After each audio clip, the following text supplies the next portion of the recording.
पाकिस्तान के field marshal हाफिज़ आसिम और उसके अलावा वज़ीर आज़म शहबाज शरीफ और पाकिस्तान के वज़ीर दाखिला मोहसिन नकवी की दिन रात की कोशिशों से ये मामला तय होने के करीब आ गया है। इससे पहले डोनाल्ड ट्रंप ने अपने ट्रूथ सोशल के बयान में अच्छा खासा लतारा है नेतन्याहू को कि जब भी मुज़ाकरात करीब आते हैं ये कुछ ना कुछ करता है, वो अपने इंजन स्टार्ट कर लें, दुनिया का कारोबार दोबारा चलने को है। बिस्मिल्लाहिर्रहमानिर्रहीम, बोलते कालम के साथ मैं आमिर रज़ा खान और मऊ माहिदा जिसका सब इंतजार कर रहे थे बिलाखिर फाइनलाइज हो गया है। पाकिस्तान के वज़ीर आज़म शहबाज शरीफ ने इसका बाकायदा ऐलान किया है। जुमे के रोज़ जिनेवा में होने वाला एक जो मीटिंग है उसमें अंदर ये बाकायदा साइन कर लिया जाएगा। ईरान भी इस पर मुतफिक है। ये माहिदा है क्या, इसकी शिकें क्या है और पाकिस्तान पर इसके असरात क्या हैं, इस पर पहले बात कर लेते हैं। सबसे पहली बात तो ये कि पाकिस्तान की आला क़यादत जिसमें पाकिस्तान के फील्ड मार्शल हाफिज़ आसिम और उसके अलावा वज़ीर आज़म शहबाज शरीफ और पाकिस्तान के वज़ीर दाखिला मोहसिन नकवी की दिन रात की कोशिशों से ये मामला तय होने के करीब आ गया है।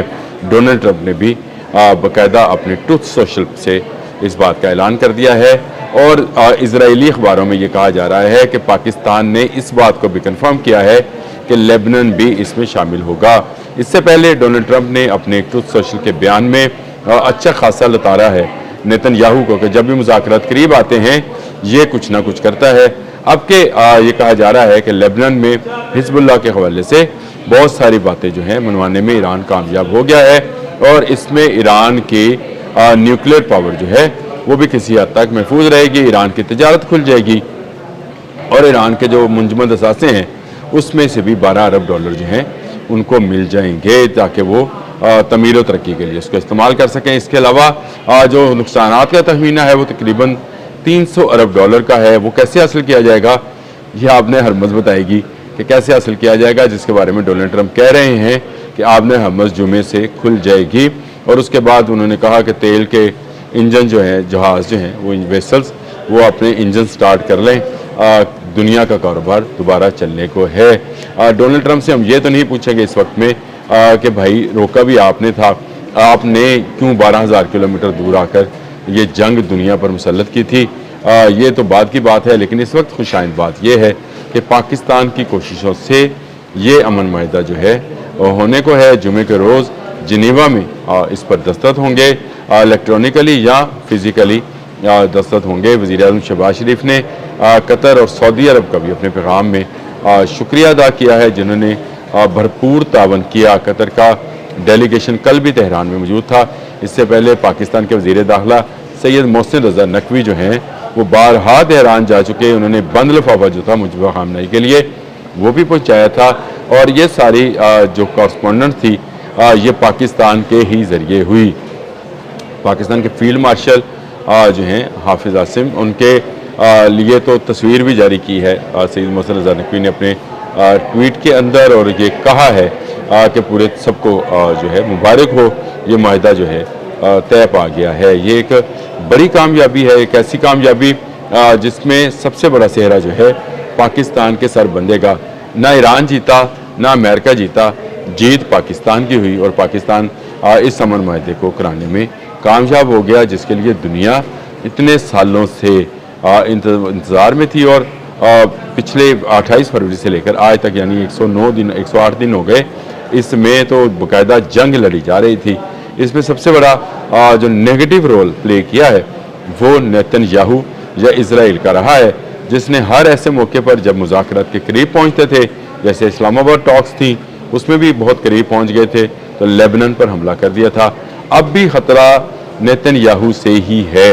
इजराइल में अगर वो जो है दोबारा इजराइल जो है या IDF जो है लेबनान में हमला करती है तो ईरान बाजी पलट सकता है। एक बात मैं आपको बताऊँ, मेरे एक ईरान में दोस्त हैं, उन्होंने जो मुझे ट्वीट भेजा, जो उन्होंने मुझे चीज़ें भेजी, उसके मुताबिक ये था कि ईरान जो है वो बिल्कुल तैयार था कि इजराइल पर हमला कर दे। ये बड़ी बात है। हाँ जी, डॉक्टर राशिद नकवी साहब हैं ईरान से, उन्होंने कहा कि ईरान बिल्कुल करीब था कि हमला कर दिया जाए इजराइल पर, क्योंकि इजराइल लेबनान में फ़ौज कशी जो है वो जारी रखे हुए था। लेकिन फिर डोनाल्ड ट्रंप ने जो है नेतन्याहू को डांट पिलाई और उसके बाद ये काम रुका, क्योंकि ईरान पूरी तरह से तैयार था कि वो इसराइल पर हमला कर दे, और अगर इसराइल पर हमला कर देता ईरान तो कुछ ना बचता इसराइल का।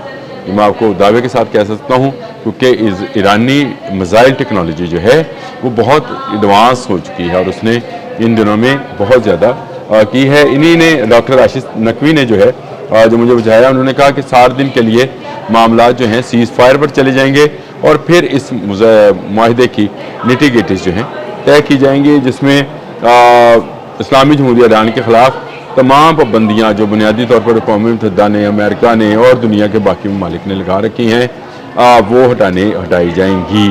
यानी ईरान दोबारा से दुनिया की तजारत का हिस्सा बन जाएगा और इससे जो है बहुत ज़्यादा फ़ायदा ईरान के लोगों को होगा। ख़त्म माहदे की सूरत में तमाम पाबंदियाँ उठाई जाएंगी, तमाम वो करारदादें जो ईरान के ख़िलाफ़ पेश की गई हैं वापस ली जाएंगी कौमी मुत्तहिदा से, और तमीर नौ के लिए जो है वो काम किया जाएगा और दोनों फ्रीकैन के दरमियान सालस मौजूद रहेंगे। इस 60 दिनों के दौरान जब ये माहदे को बाकायदा जो है एक मुस्तकिल जंग बंदी या मुस्तकिल रोल के गल्फ़ में एक मुस्तकिल रोल प्ले मिलेगा, उसमें ये सालस मौजूद रहेंगे। यानी पाकिस्तान और कतर जो हैं ये मौजूद रहेंगे। ये इस माहदात की वो शिकें हैं जिन पर तय पाया है कि जुमे के रोज़ दस्तखत होंगे। तमाम वो लोग जो इस मामले में शरीक रहे हैं मुबारकबाद के मुस्तहिक हैं, अवाम मुबारकबाद के मुस्तहिक है, ईरान के लोग मुबारकबाद के मुस्तहिक हैं। ये तमाम लोग वो लोग हैं जो इस जंग से परेशान थे। मेरे जैसे बहुत सारे लोगों ने हमेशा ये दुआ की कि ये जंग बंद रहे और ये जंग दोबारा ना हो, अमेरिका अपनी फ़ौजें यहाँ से वापस लेकर जाए और ये जो ब्लॉकेट कर रखा है आपने हमस का वो ख़त्म किया जाए, खत्ते से दूर अमेरिकन फ़ौजें चली जाएँ तो कशीदगी ऑटोमेटिकली कम हो जाएगी, क्योंकि इसराइल में इतना दमखम नहीं है कि वो अकेले ईरान का मुकाबला कर सके। ईरान ने साबित किया है हर मौके पर कि वो अपना दिफा करना जानता है और दिफा करने के साथ साथ उसने लेबनान और हिजबुल्लाह का भी दिफा किया है। अब तक की जो ताज़ा तरीन सूरत हाल है उसमें सब लोगों के लिए मुबारकबाद ही मुबारकबाद है। तमाम लोगों के लिए तहनीती पैगामात पूरी दुनिया से आ रहे हैं। पूरी दुनिया के हुक्मरान जो हैं पाकिस्तान के रोल की तारीफ़ कर रहे हैं।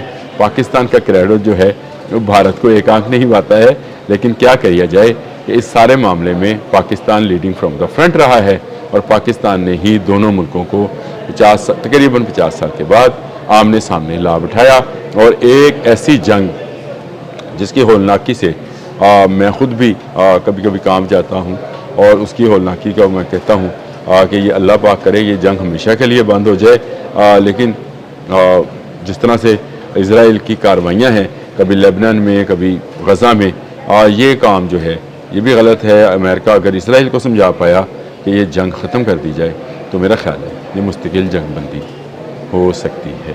अब तक के लिए इतना ही। अल्लाह हाफ़िज़।